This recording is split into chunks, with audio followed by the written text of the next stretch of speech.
Hi Danvers, and welcome to Lead On. My name is Gayla Bartlett, and this is our wonderful show where we talk to different community leaders who are doing wonderful things in our community. Today, very excited to have a friend and colleague here with us today, Senator Joan Lovely. Hi Joan, how are you? Good, Gayla, how are you? Great, well Happy New Year. Happy New Year. Thank you so much for coming on the show. I know I've had you in the past. Yes. But we have to talk about some exciting things that have been happening. For example, your Senator Lovely's bill to expand coverage on breast cancer screenings passed. Yes, it did. We got it passed in the last session. Very excited. We worked on it for 3 terms, so the terms are 2 years each. You know, sometimes it's a little frustrating to file a bill and then have to refile a bill and refile a bill, but I will tell you, it goes through iterations, sometimes these bills. And this particular bill, what we were trying to do, and that we did, we added 3D mammography. It's called tomosynthesis to all breast screenings. So anybody that has to go in for a breast screening, male, female, they're going to have 3D mammography. It's the best technology to be able to pick up breast cancer very early. And we heard from some residents who their insurance companies did not cover 3D mammography, and so they had to forego when the doctor said, "I really need you to have this next test, but your insurance doesn't cover it. It's going to be out of pocket. It's going to be $1,000, $1,500, and people said no because they couldn't afford it, and they ended up with breast cancer.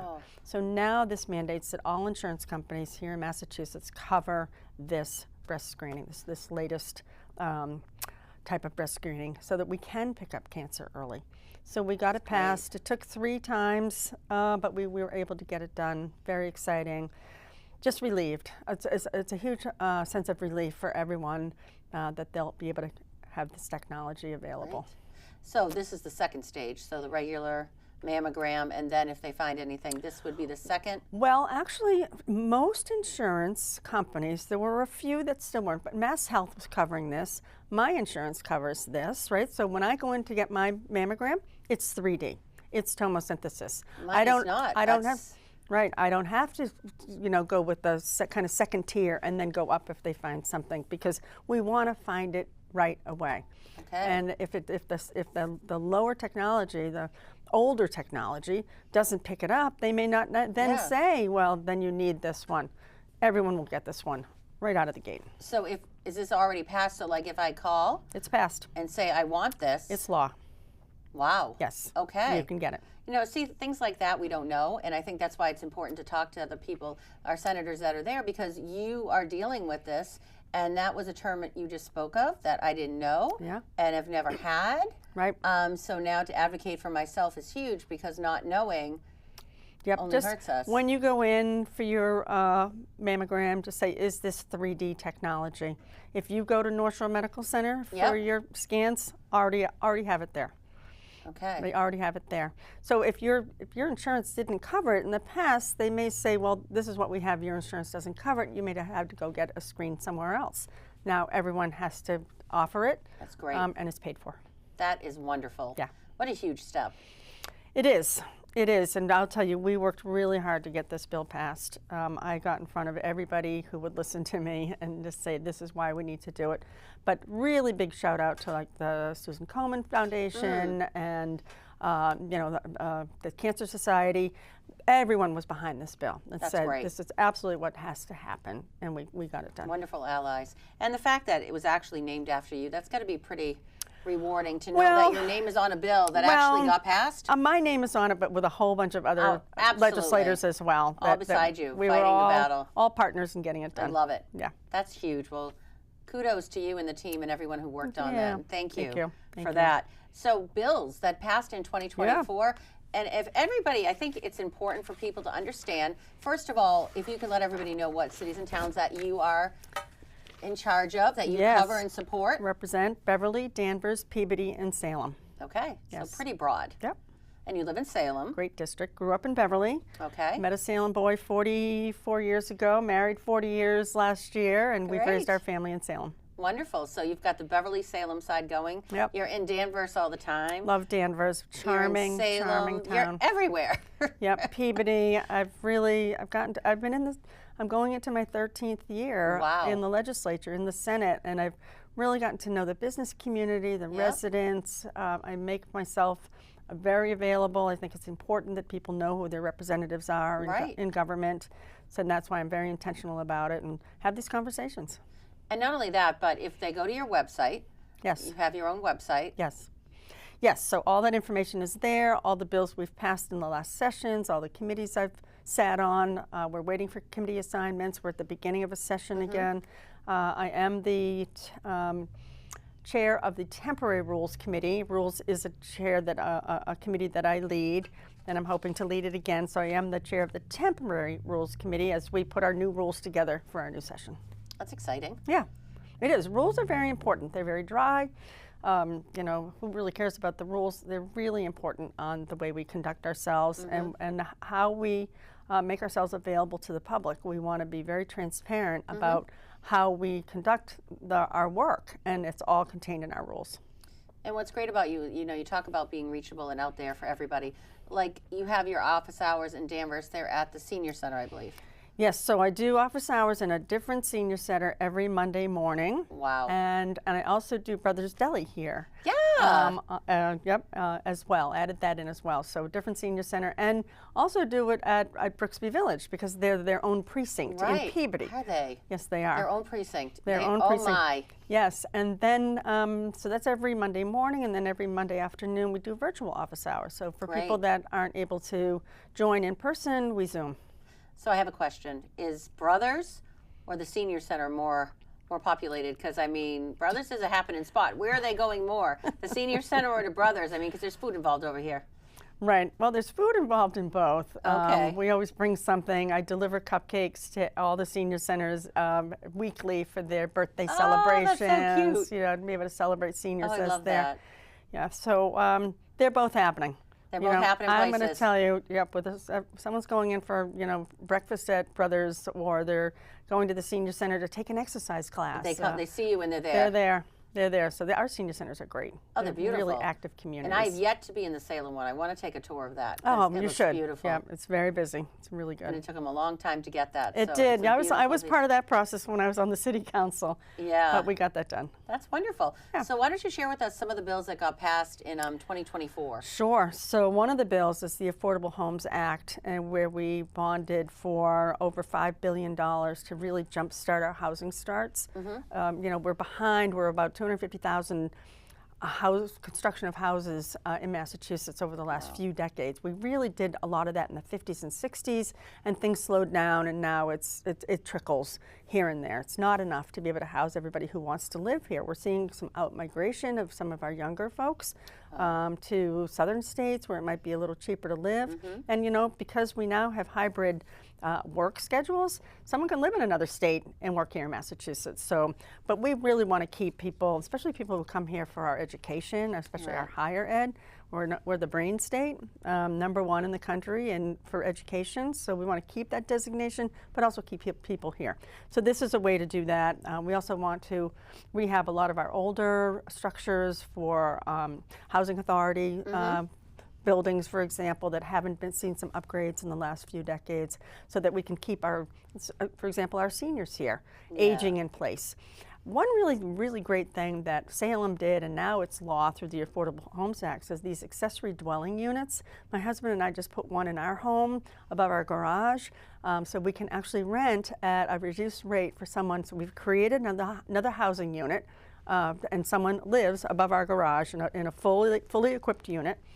And it's really great because someone like my husband and I, right, we want to age in place. We want to stay in our home, but we're empty nesters. Yeah. So here's an opportunity to have some rental income come in and to be able to cover that. We wanted to be able to do that for anybody who wants to do that. So now it's by right. So anyone in any community can put an ADU, as they call it, in their home, attached, like in the home, detached. If they have a garage, you want to put it above a garage. And create a unit so that we can, and who else lives in those? Our parents might move into those, and then the kids, where they were raised in the family home, go in the house, Yep. right? Exactly. So you're already thinking transitioning. We're doubling up again because we have to, and that's okay because, you know, my adult children live nearby. I'm grateful for that because, you know, when my husband and I may need assistance someday, hopefully not too soon, we're going to have that. So, yeah, it's good. That is great. Yeah. So that's what we did with the Affordable Homes Act. We also did another gun safety bill. I actually was very involved with this one. I was on the conference committee as we negotiated between the House and the Senate on what this bill would look like. But we said, you know, you can't print a gun on a 3D printer. It has to be serialized. You have to be licensed to carry a firearm. I have my LTC, my license to carry. I don't own a firearm, but I wanted to go through the course. I went through live fire training, which is also what we added in as a requirement. After 2 hours of shooting different types of firearms at the Danvers Fish and Game, as a matter of fact, I knew that I didn't feel comfortable enough to go out and purchase a firearm. So I'm still looking at that, but we put that into this bill. So that's great. You know, if you're going to get your license to carry, you need to go through some live fire training so that you're just not walking out of the gun shop with a gun that you've never fired one before. We want to make sure people have that training. I think we need to just pause there for a second and talk about the fact that you actually took the training. I think that's huge. So, you know, a lot of times people say, oh, they don't know, they don't understand, they're politicians. But the fact that you actually took the training before, so now you understand completely what you're asking people to do, I think that's huge. You know, I wanted to do that. I wanted to make sure that I understood from a gun owner's perspective what I was voting on. And I said, you know, I won't know until I do that. So I did. I feel good about it. I will continue to maintain this LTC, and I've actually had offers from different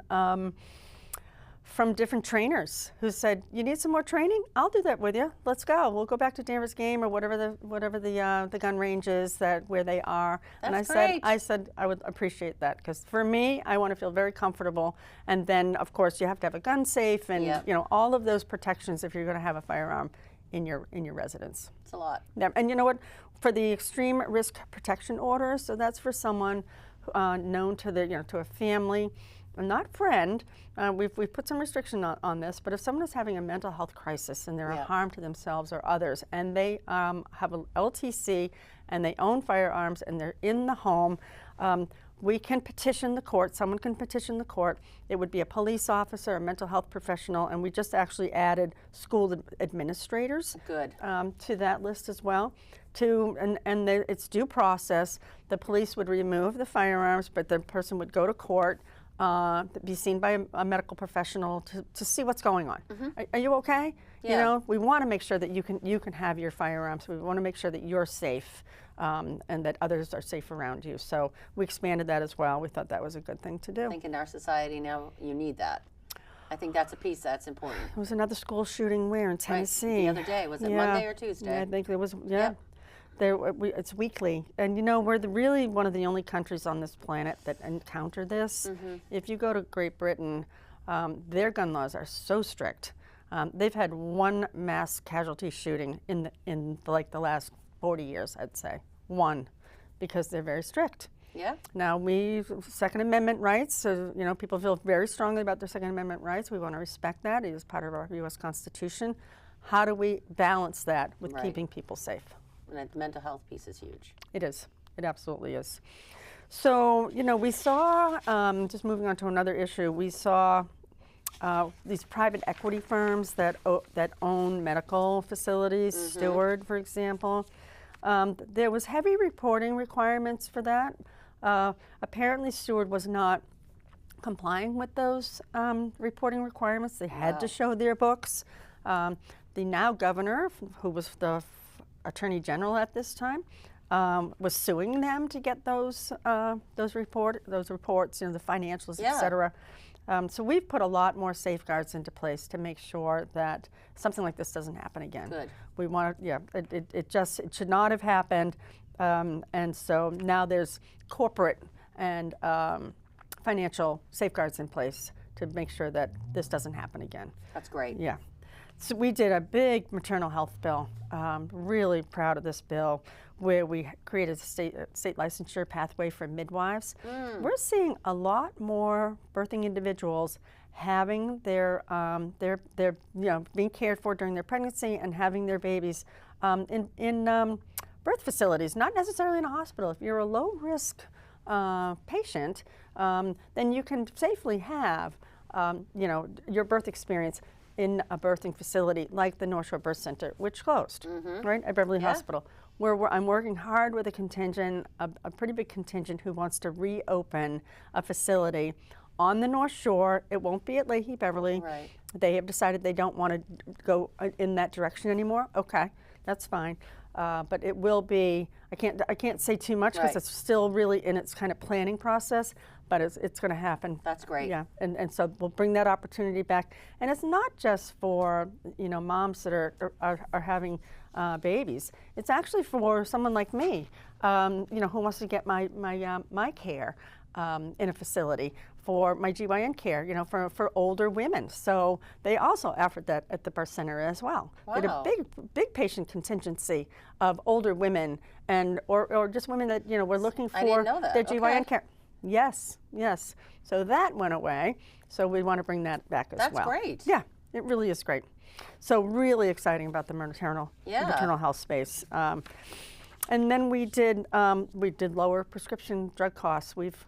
This is the third time the Senate did it. We were able to pass it with the House this time. Lower the costs to no more than $25 a month for your diabetes, your asthma, or your heart condition medications. Thank goodness, yeah. Right, because we know of many people on fixed incomes who are trading medication or cutting down on medication, food, for example. Yeah. So we wanted to make sure so that's what we mainly did in that bill. That's great. Yep. We did a huge economic development bill. This big shout out to former representative, now Judge Paracella, Jerry Paracella from Beverly, who led the charge on the House side, chair of the Economic Development Committee. But we invested, it's $4 billion investment in large and small industries across Massachusetts. Wow. Whether you're in biotech, clean tech, in the climate space, whatever it might be, whatever we're doing here in Massachusetts, we want to make sure we continue to do it, to grow it. If businesses are successful, we're successful. We want to create these really good jobs, more of them, especially in like the offshore wind space. We are seeing that we're going to have offshore wind off of our coastline in the Gulf of Maine, probably in the next decade. Wow. Yeah. Despite that, what we're looking at for climate right now, this is the future, and we want to be able to power millions of homes along the East Coast, and we're the leader in the country on it. So we're going to continue to push for it. So those are some of the big things that we did. That's huge. We did a lot of big things. And I do want to give you a shout out because I think it's important people understand. I go to many walks, as do you. I'm at the Hawk Walk. You're there always. And mental health awareness. Yep. Our friend Emily. Yes. And you are at their walk.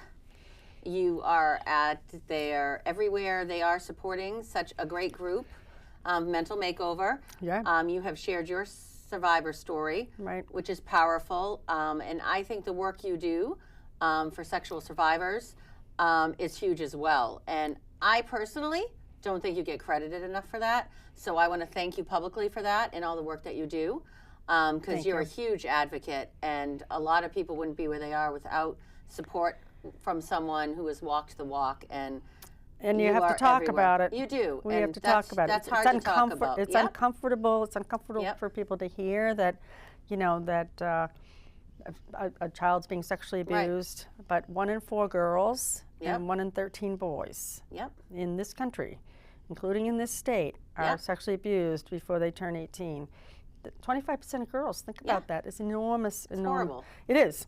It is. So we actually, this past session in the Senate, we were able to remove the statute of limitations for a civil complaint. So if someone wants to bring a complaint today, they were sexually abused as a child, the average reporting age where someone comes out and says, okay, this happened to me, I want to pursue, an action, is you're almost 50 years old. Yep. and the statute of limitation expires at 53.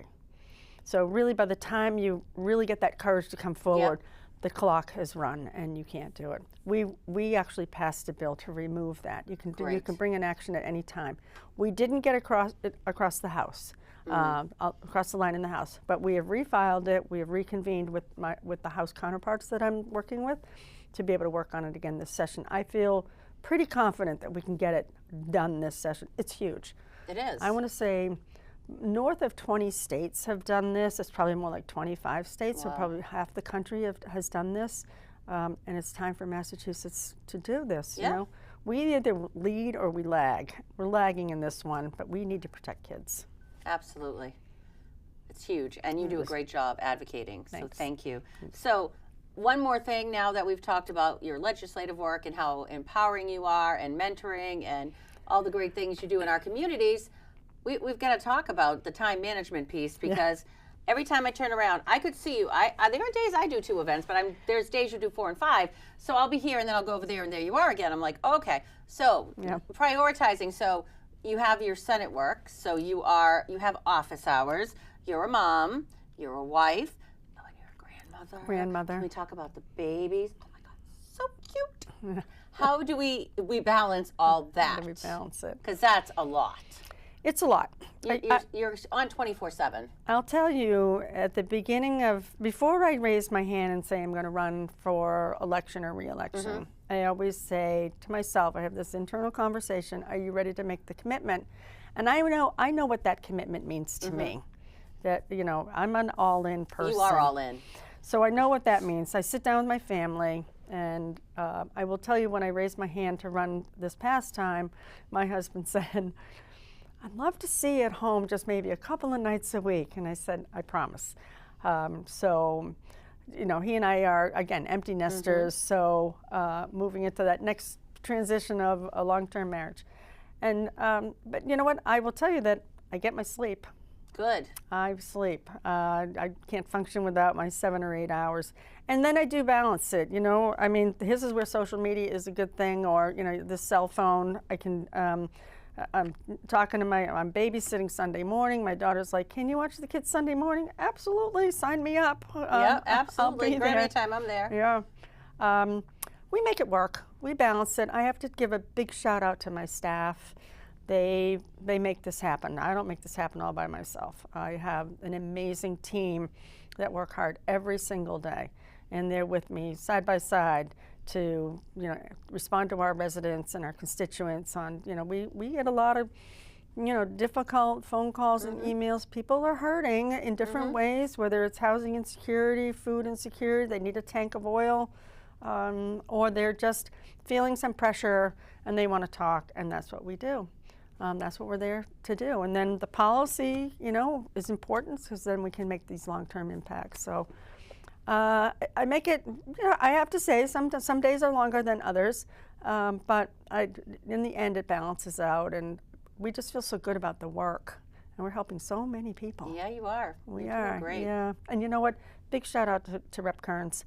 What a force. I love that you and Sally get to work together. Oh, she's amazing. So, you know, we work on all things Danvers together, and then she's got 3 other communities as well. So, but you're both rock stars. She's a great partner. She's such a strong partner, and you know, and she's a Danvers girl. So, yeah, it's great. Absolutely. Well, I want to thank you so much for coming on the show today. Senator Thank you. Lovely, as always, you're amazing, and just keep doing the work, and we're just grateful to have you in office still. Well, and I will continue to vote every single year for you until you decide you don't want to run anymore. Just saying. Thank you. Thank you for the opportunity to say hello to your viewers and to catch up some time with you. Great. Well, join us next time, Danvers, as we talk to more community leaders out there fighting the fight and doing great things for all of us. Take care, Danvers.